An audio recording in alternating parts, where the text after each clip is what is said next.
Ladies and gentlemen, welcome back to Stream Dialogue. We have some positive news coming out of the continent for a few weeks now. We've been following different news on the continent. There's a lot of stuff going on, especially in the AES. We see some good news coming out of Namibia as well. So we're here to share some few stuff. So today, while everybody is gossiping, the revolutionary about Mali, the revolutionary government in Mali is making its move. It's doing what it came to power for, providing security for its people. The revolution is in full swing. We saw today, I'm making the video around 9 p.m. Eastern Standard Time, August 12th. The revolutionary government in Mali providing more than 12 billion CFA francs, mobilizing more than 12 billion CFA francs in food supply to vulnerable population.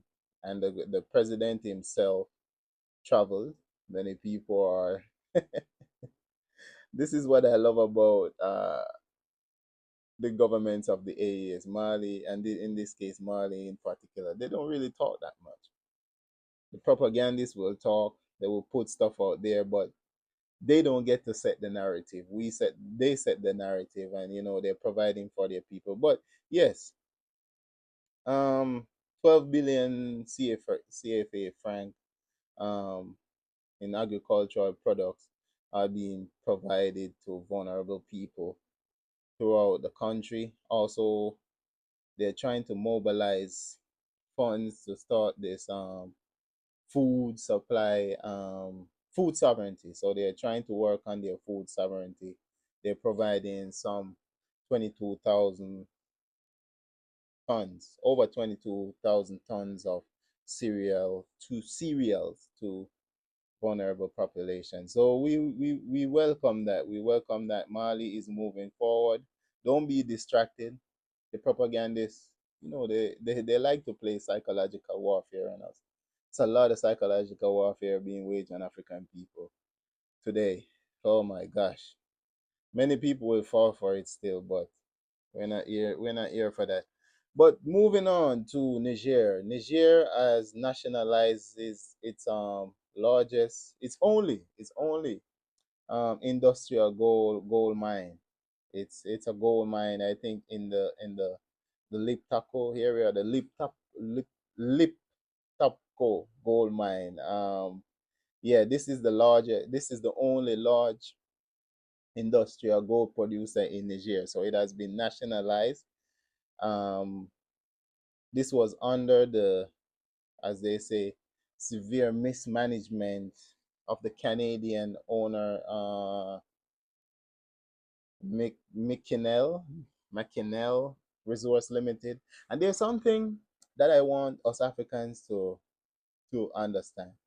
So when you look at Canada, there's a French speaking side and there's an English speaking side. And if you follow colonialism in the Americas, France controlled, yes, that part of it was cut and controlled by France, and then England controlled the English side. So you might see a Canadian company and you're wondering, a Canadian company.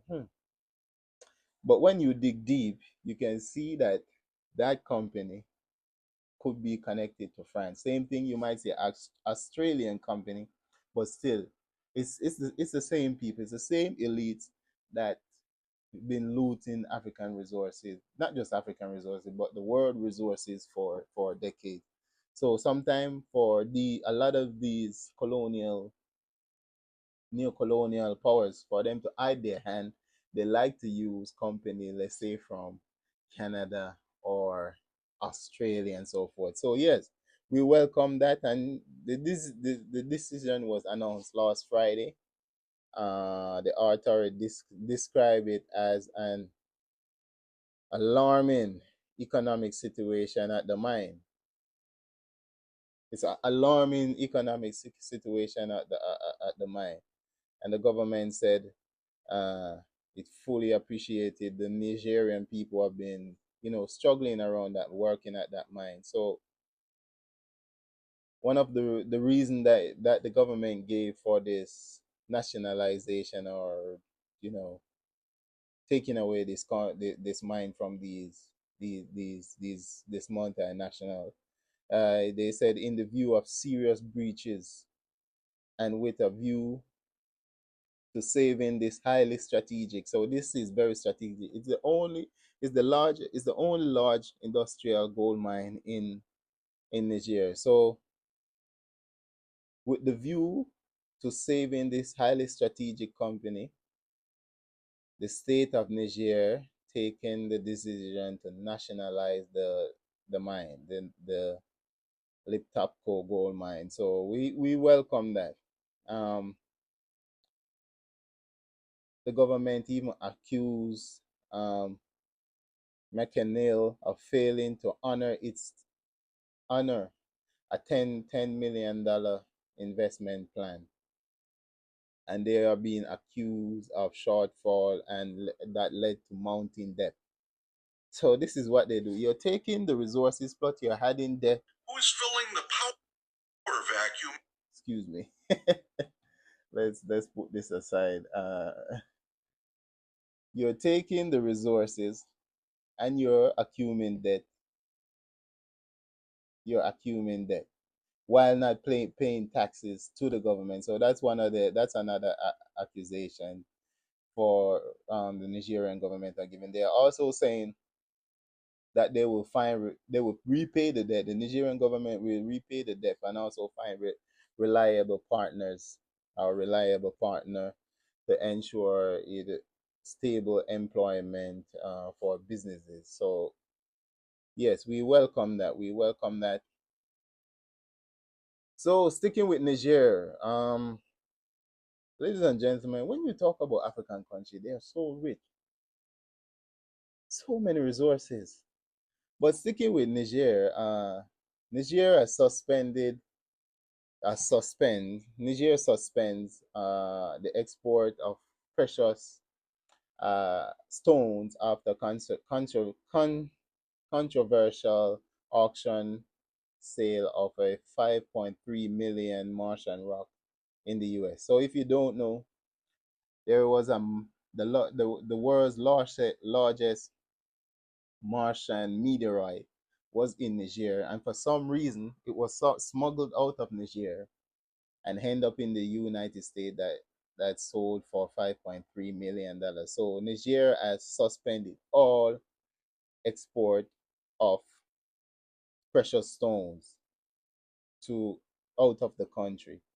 But this also, by suspending that, Niger will take better control of its resources. It will take stock of a lot of precious stone that are leaving the country. So we welcome that, and we hope that whatever I didn't do my full research to see what kind of precious stones. I'm sure they probably have diamond. Yes, they probably have. For sure, they have gold. They probably have a lot of other minerals that we haven't heard of yet. Because when these imperialists are taking from your country, they come there and do they come there and do all kind of survey. They don't tell people what they have. They sometimes they even know what you have before you know what you have. So we welcome that by the Nigerian government. So we move to Namibia. This lady, not only she's in a area in the SADC in South Africa, Southern Africa, I would say. She's probably the only one that are making real efforts to provide for its people, and we welcome that. So Namibia to take majority control in all new mines with a new ownership policy. So Namibia will require a 50% ownership stake in all new mining operation established in the country on the country soil. So this is a step forward to nationalize the econ and the nationalized resources and also enable economic empowerment. So one of the things that I see is that Namibia produces uranium, which I did not know. And one company, Rosing Uranium Mine, Namibia only owns 3%. Again, there's this thing that I read where it is said that almost no African country owns more than 5% of the mining rights in a lot of countries, in a lot of mines. This is, and they try to tell us that Africa is poor because of only because of bad leadership. But every time a leader comes and try to do something, negotiate for more, trying to own more in a lot of these mining these minerals, they are taken out. So what Namibia is doing, we welcome it. So here are some things. So with the roasting uranium mine, Namibia owns 3%. The Ross Pina Zik, if I pronounce it right, Namibia owns 1.6%. Sinomine or Sinomine, Namibia owns just 2%. My gosh. So all these huge trucks, all these things, these ships that are taking resources, and they're you're holding 2% of what they say they are taking, not what it is transferred to, whether it's the second stage when it goes to where it's going and refined. Just 2% of the raw material. And they're saying Africa is poor. This is a first of all, this is the minimum. This is a start. This is just the start. And we hope that this is just the start. We hope that Namibia and other African countries go further. Not only will you hold more than 50% of the mining resources, but no raw material should leave the country. It should be refined, number one, and should be transformed into products on the continent. I'm not saying we will make everything, but if you have bauxite, it should at least transform to steel. If you have uranium, it should transform into something that the country can use itself and that the country can earn higher from it. You, uranium, look at the Middle East country that just they only have oil. African country, there's not one African country that has one resource. One resource. At least five or six. Look at Niger. Niger is filled. Niger has uranium, gold, of course, but it has coal. It has oil and natural gas. And you're telling me this is probably the second poorest country in the world? Hey, the West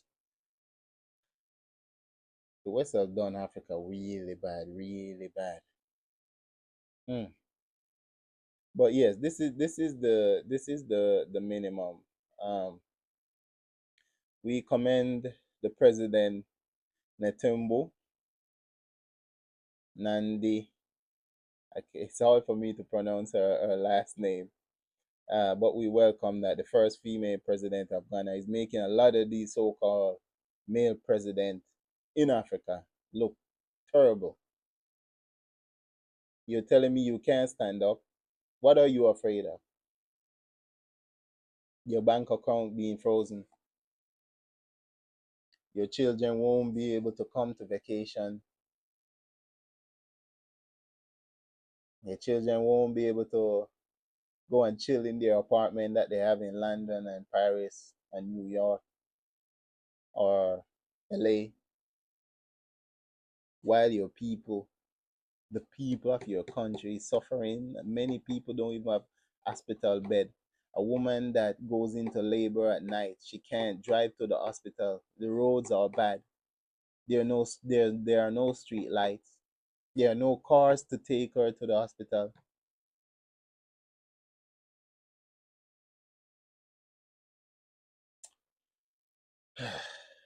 Boy. Anyway, ladies and gentlemen, we commend the president of Namibia. She's making so many good moves.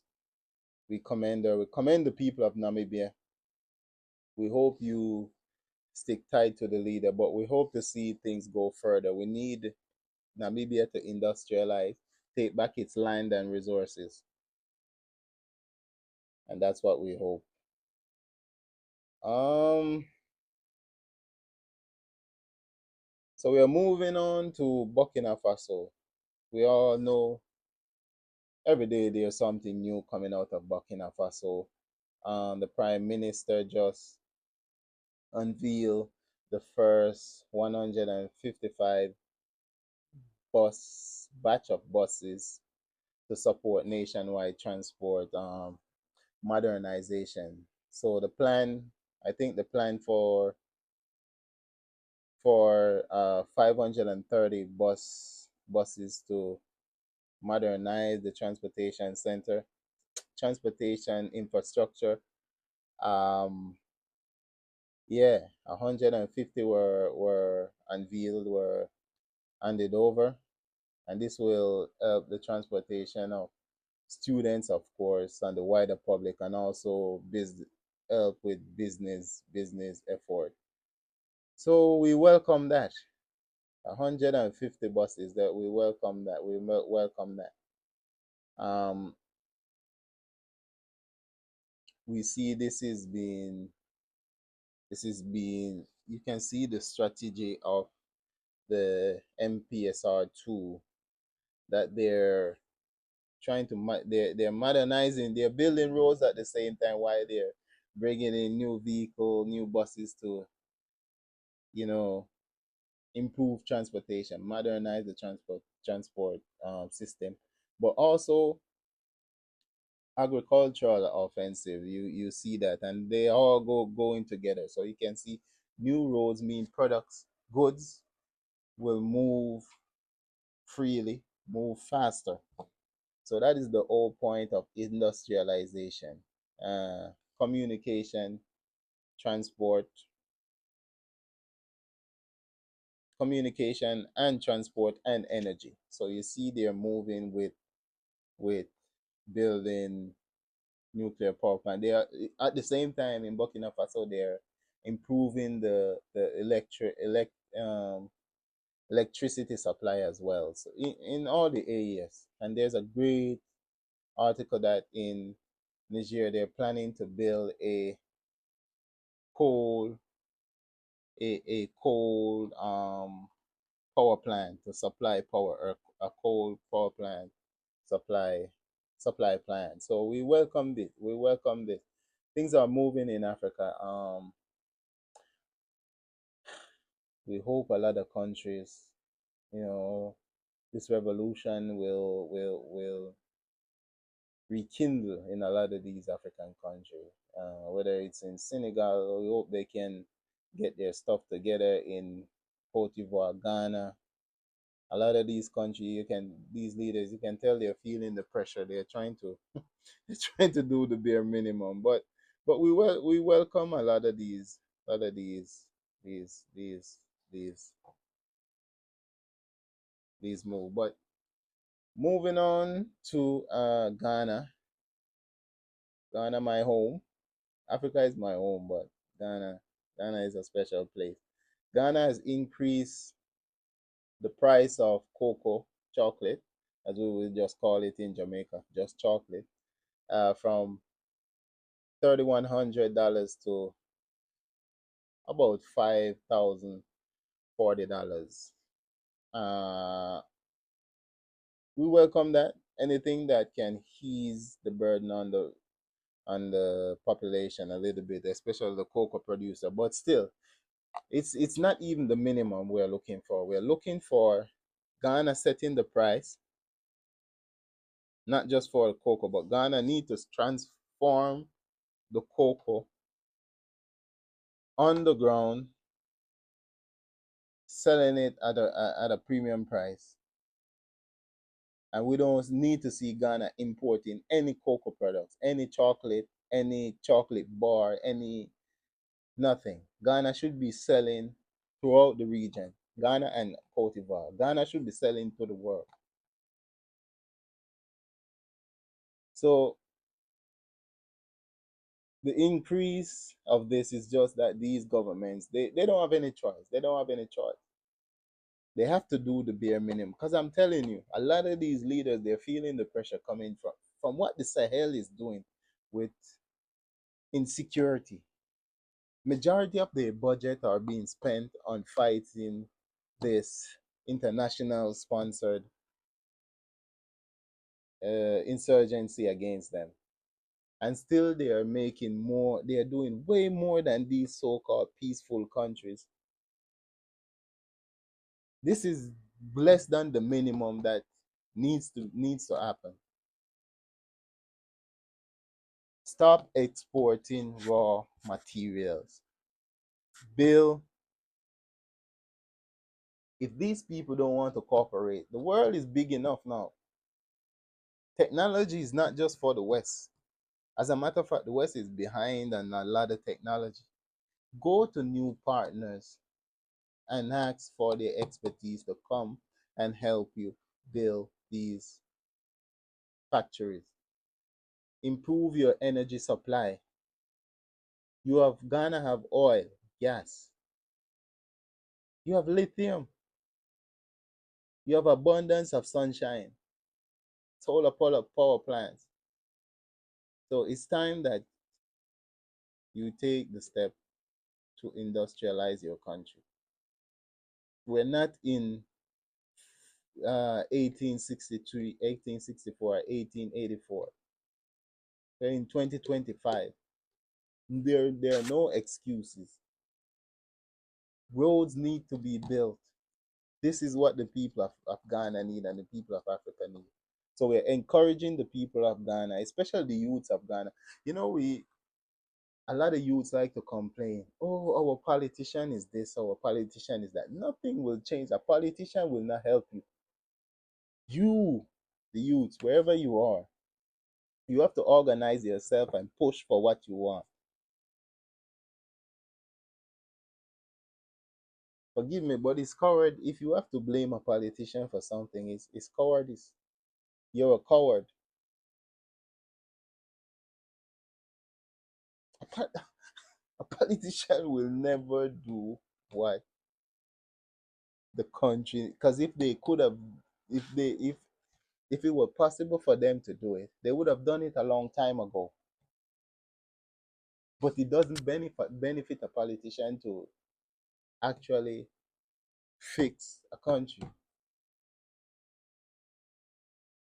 because he doesn't earn from that.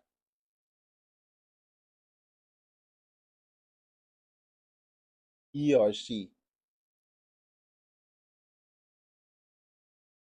So organize yourself as youths.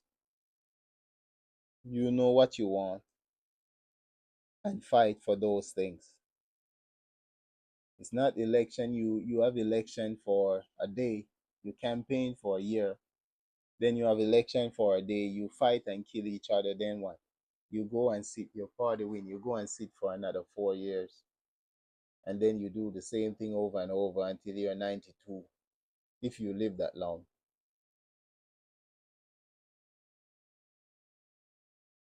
The election is coming up in Jamaica, and you see this the same tricks are being played on my people, but still we have faith, and we think sooner, a lot of these puppets will read the time. But still, ladies and gentlemen, that's the video for today. Thank you for coming. Thank you so much for supporting.